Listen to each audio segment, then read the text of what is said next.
The way that Jesus cared for others during his earthly ministry should inspire us to follow in his footsteps.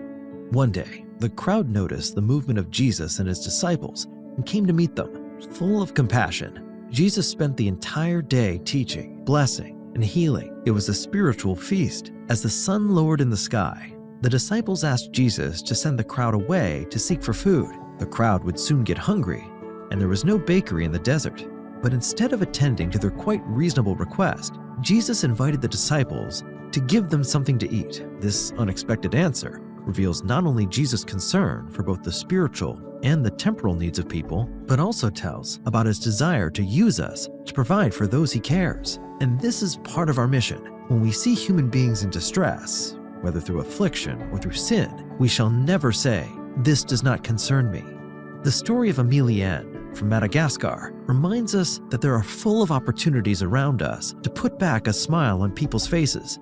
Before 2015, Emilienne was always frowning. She was a single mother whose children were always hungry, and she could not afford to send them to school.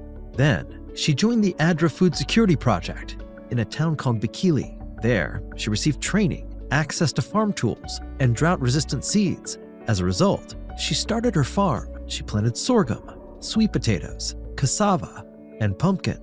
Now, she has enough to feed and clothe her family, pay their school fees, and invest in the future.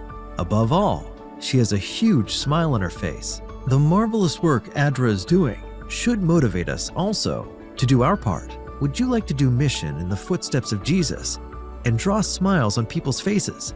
Giving is also a means established by God to alleviate sufferings, express his love, and bring hope. This week, we can practice Christ's ministry method by worshiping with our tithe and regular and systematic offerings called promise. May we put our desires last and God first.